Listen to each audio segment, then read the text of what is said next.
Welcome back to my channel. আবার নিয়ে চলে এসেছি আমার মমিতাস কুকিং জে অ্যান্ড এম চ্যানেলে নতুন একটা কুকিং কন্টেন্ট। আজকে বানাবো ফিরনি, আমার ভীষণ ফেভারিট একটা সুইট রেসিপি, সেটা হচ্ছে ফিরনি। এই ডিশটা একদম বিরিয়ানির পরে পুরো জমে যায়। বিরিয়ানি খাবো আর ফিরনি খাবো না, এটা হতেই পারে না। তো আজকে সেই ডেলিশিয়াস টেস্টি একদম ক্রিমি কুলফি টেস্টি একটা ফিরনির রেসিপি তোমাদের সাথে শেয়ার করবো। তো চলো শুরু করা যাক।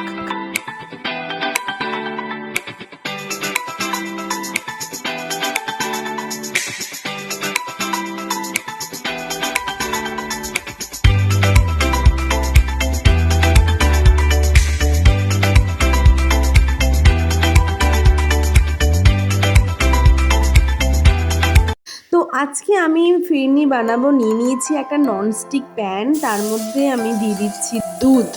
অবভিয়াসলি দুধ ছাড়া কিন্তু ফিরনি হবেই না। দুধ ছাড়া ফিরনির রেসিপি কিন্তু টোটালি ইনকমপ্লিট।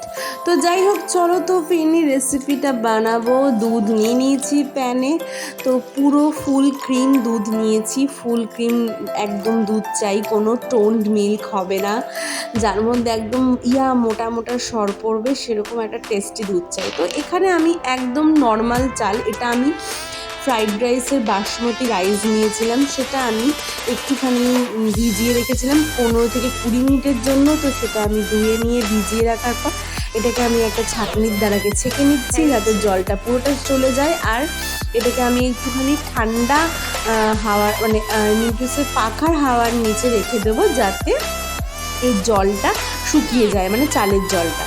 তো আধা 1 ঘন্টার মধ্যে যা গরম পড়েছে, একদম শুকিয়ে প্রায় কড়মড়েই হয়ে গেছে। কড়মড়ে হয়নি, মানে শুকিয়ে গেছে পুরো জলটা।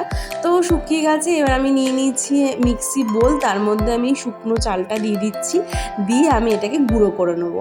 হ্যাঁ, এটাকে ডিরেক্ট গুঁড়ো করা যাবে না, ভিজিয়ে রেখে তারপরে গুঁড়ো করতে হবে। গুঁড়োটা যাতে একদম মিহি না হয়, একটু দানা দানা থাকে। তো একটু দানা দানা রয়েছে, তোমরা দেখতে পাচ্ছ।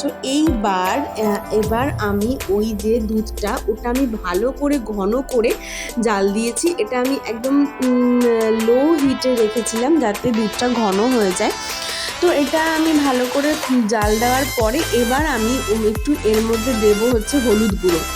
এর মধ্যে কেশর দেয়, আমি কেশর ইউজ করিনি, আমি বাড়িতে বানাচ্ছি, তো আমি হলুদ গুঁড়ো ইউজ করেছি। কারণ আছে এটা, সেটা হচ্ছে যে কোনো রেস্টুরেন্টে একটা আলাদাই ফ্লেভার পাওয়া যায়, যে ফ্লেভারটা আমি কেশর দিয়ে বানিয়ে দেখেছি সেই ব্যাপারটা আসে না। তাই পুরো রেস্টুরেন্টের মতো ফ্লেভার আনার জন্য আমি এখানে ওই গুঁড়ো হলুদটা ইউজ করেছি, যাতে হলদি দুধ গন্ধটা কিছুটা ছাড়তে শুরু করে। তো এবার আমি এর মধ্যে ওই গুঁড়ো চালটাকে ছড়িয়ে দিলাম, যাতে এক জায়গায় দিলে দলা পেকে যাবে, সেই জন্য দেওয়ার পরে নেড়ে নিয়ে পুরো মিশিয়ে নিলাম। তাও একটু আধটু গুটলি পেকেই থাকে, তবুও চেষ্টা করলাম যতটা না হোক। তারপরে এলাচ দিয়েছি, আমি এখানে 4টে মতো এলাচ ইউজ করেছি। তারপরে ভালো করে হাতের সাহায্যে গুটলি যাতে না থাকে, আর ভালো করে যাতে এটা মিশে যায়, আর খুব ভালোভাবে এটা সেদ্ধও হয়ে যায় চালটা, আর বেশ ঘন হয়, তার জন্য ভালো করে এটাকে নাড়াতে হবে। আর মনে রাখতে হবে নিচে যেন এটা কোনোভাবেই লেগে না যায়। ভালোভাবে ক্লকওয়াইজ অ্যান্টি ক্লকওয়াইজ সুন্দর করে তোমরা এটাকে নাড়াতে থাকবে, যাতে কোনো গুটলিও না থাকে, আর সুন্দরভাবে ব্যাপারটা হয়ে যায়। 2010 সালে আমি প্রথম এই ফিরনি রেসিপিটা ট্রাই করেছিলাম। সেদিনকে আমার মোটামুটি লেগেছিল। তারপরে যখন আমি আবার এই ফিরনিটা আরেকটা বিরিয়ানি সেন্টারে খাই, তো সেটা আমার বেশি ভালো লাগে। তা ওটা ভীষণই একটা দারুণ কুলফি ফ্লেভার দিচ্ছিল, যেটা আমার মুখে লেগেছিল পুরো। তা আমি চেষ্টা করেছি যে যেন সেই ব্যাপারটাই এই ফিরনিটার মধ্যে আসে।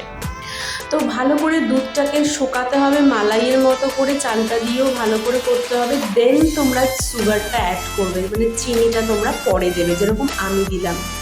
চিনিটা পরে অ্যাড করবে, করে ভালো করে এটাকে অ্যান্টি ক্লকওয়াইজ ক্লকওয়াইজ তোমরা এটাকে সোজাভাবে উল্টোভাবে খুব ভালো করে এটাকে নাড়াতে থাকবে, যাতে চিনিটা ভালো করে মিশে যায় আর ফুটে ওঠে।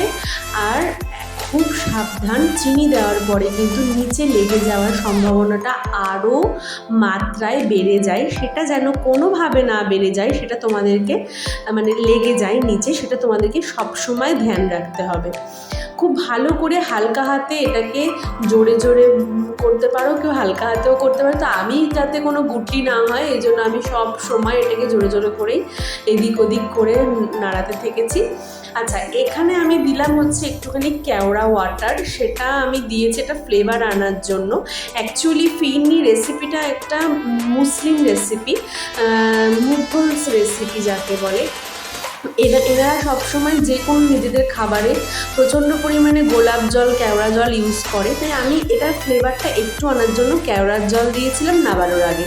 তো আমার ফিরনি টোটালি রেডি হয়ে গেছে, চিনিটাও ভুলে গেছে। তো দেখো কতটা সুন্দর হয়েছে দেখতে। তো আমি এটাকে একের পর এক আমি বাটিতে নামিয়ে নিচ্ছি।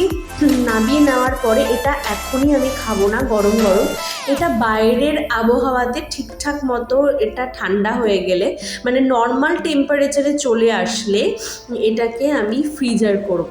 তো এটাকে গার্নিশ করার জন্য আমি ওপর থেকে একটু আলমন্ড ছড়িয়ে দিয়েছি। তোমরা পারলে এর মধ্যে কাজু, কিশমিশ, পেস্তা তোমাদের নিজেদের ইচ্ছা অনুযায়ী তোমরা যা ভালোবাসো সেই মনে করে তোমরা যে কোনো ড্রাই ফ্রুটস এর মধ্যে মেশাতে পারো বা উপরে গার্নিশ করতে পারো। ওর মধ্যে ক্রাঞ্চি ফ্লেভার আসে, খুব ভালো লাগে।